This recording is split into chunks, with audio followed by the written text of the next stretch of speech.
And welcome back to the second part of South Texas Crossfire, talking about bankruptcy.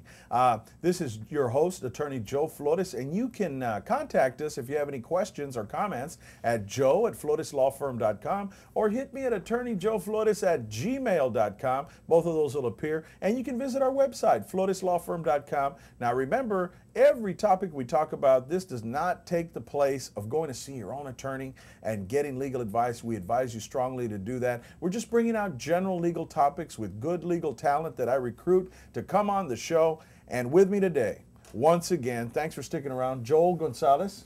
It's my pleasure to be here. Well, and Joel, for those of you who don't know, you've been practicing for a while, and you cut your teeth with Willie D from 53, my buddy William D. Bonilla. And I mean, you know, you handled everything. I mean, let's just throw the cards out on the table. He trains people well. A lot of good lawyers have come on out of that firm. And when you got out, you know, bankruptcy was one of the. How did you get started in bankruptcy? Probably trial by fire. Well, it was trial by fire, but let me comment on that. I'll tell you what, though, you're right about that. Anybody who's worked for William Bonilla, you get your feet wet. You do. Good. You do a little bit of everything, and I gotta give him credit. I mean, I that's why I'm able to practice in a lot of areas. We got Social Security, workers' comp still. Which very few attorneys actually handle workers' comp. God bless Joel Gonzalez. That's a show by itself, workers' comp. Yeah, and of course personal injury, and I did start the bankruptcy there during my tenure. Really? What got me started in bankruptcy actually was, well, it takes me back to my childhood. I had a very personal and close family member who needed the assistance of bankruptcy, and I was able to see what a difference it made. We're talking about somebody who worked 2 jobs for years and was keeping up with the credit cards, but the body could only take so much. And finally, this individual sought bankruptcy relief, and for this person, it made a world of a difference. They got some breathing room. They got a new, fresh financial start. And let me just tell you, since they obtained that financial fresh start, their lives have improved. They have not got themselves in the same boat again. They actually learned from the process never to get themselves in that process. Well, you know, seeing that happen and seeing that desperation, it affects everybody. The children worry, the whole family's in crisis. A bankruptcy just doesn't, we tend to say, oh, that person is being affected. No, their brothers, their sisters, their parents.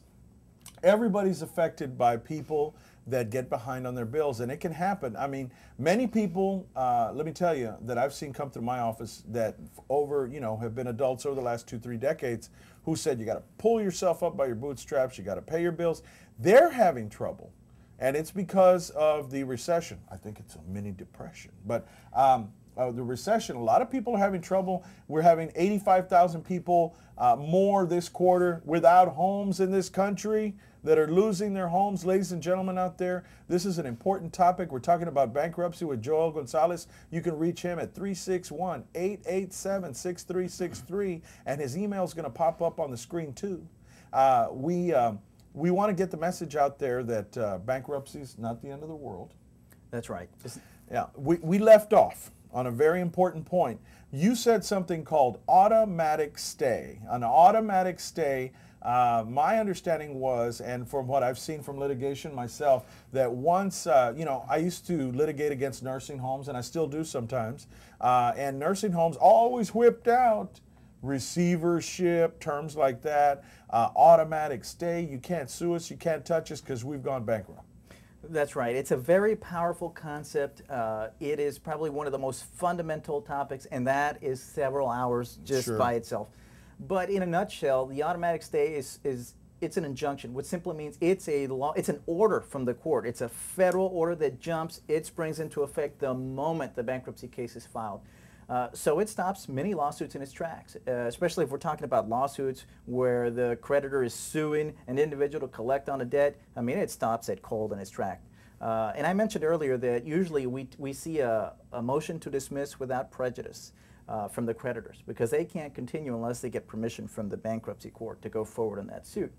And the reason why it's without prejudice, Joe, is because sometimes we have individuals that maybe they didn't get all their paperwork ready in time. Maybe they didn't get the discharge. Maybe their case was dismissed, and that's why the creditors file without prejudice. Because if the case is dismissed and you didn't get the discharge, well, the debt still stands. So if the statute hasn't expired, and usually it hasn't because when the bankruptcy generally tolls the statute, so they can refile it again. But if you get that dismissal, you go through the bankruptcy, you get the dismissal, that's it, and that debt's discharged, they can never sue you again. Your legal obligation to repay that debt goes away, and that's what we refer to as a fresh start, because you're really, it's like having a 100-pound weight off your back. Well, and let's rewind a little bit and these are complicated terms. Many people don't have legal training, and I appreciate you being here and breaking it down in terms that we can all understand. The automatic stay, my understanding then is, for the most part, it stops. Once you file a bankruptcy, there's an automatic stay that all the people that are hounding you, the creditors, even now, not your house and mortgage, that can't easily be discharged, but in some cases it can. Well, correct? The automatic stay does stop the foreclosure in its tracks. I mean, it stops it. They can't go forward. So if we have, for example, if we had a foreclosure that's scheduled to happen tomorrow, and we have individuals who have never filed bankruptcy before, and they file bankruptcy the day before that their house is scheduled to foreclose, it's stopped in its tracks. That house is not going to be sold on that foreclosure day. And it allows them an opportunity to develop a plan where they can catch up over the next 3 to 5 years on the arrears. And by the way, just to give you a bigger picture, this is the way it works.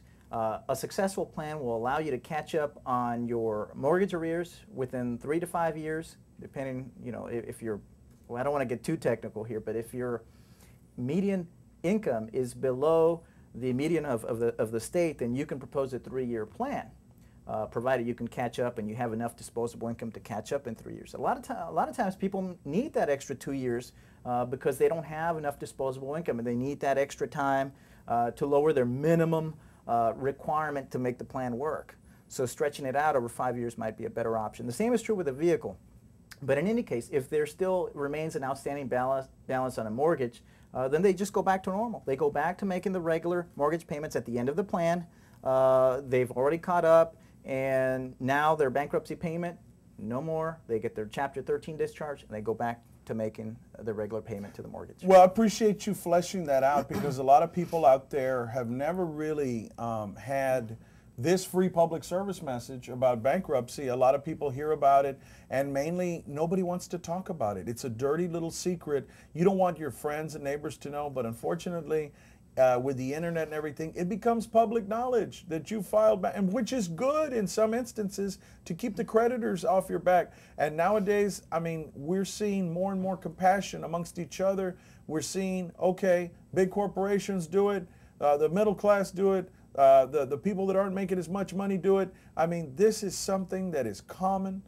This is something that is becoming a big issue for all of us, and we need to know the general topic about it. Automatic stay we've covered, we've kind of looked at, but the automatic stay, I think that we ought to talk about that. Once, Mr. Jones comes in your office, says, I'm in crisis, and you look up everything, he's called Consumer Credit, he's gotten his certificate, or whoever he calls, and they say, yeah, you truly qualify for Chapter 7 straight bankruptcy. And we'll stay on that example for a minute, then go to Chapter 13, the restructured debt and all that, over a certain number of years. This straight bankruptcy, when he goes in there and does in the automatic stay, let's go ahead and confuse our example just a little bit more. You know how I like to confuse the examples. Sure do. The wife is sick of Mr. Jones and says, we've got 2 kids, but you've been a loser all your life. You mismanaged our money. You went to Vegas and went crazy. We've got gambling debts. We've got credit card debts. You lied to me and you told me everything was okay. And now I'm going down in the ship with you. Is that necessarily true if they get a divorce? It's hairy, I know the example, I'm putting you on the spot, but people out there do get divorced, and then their partner, the husband says, well, honey, I know you're going to leave me, but I'm going to file bankruptcy before you leave me. And she goes, no, I'm not. I'm going to file divorce. Okay, does that stop a divorce? Generally, the divorce proceeding will still go forward. She gets to leave him? She can leave. The automatic stay will not stop. Not that I advocate divorce. Those divorce proceedings. But it does complicate things a little bit.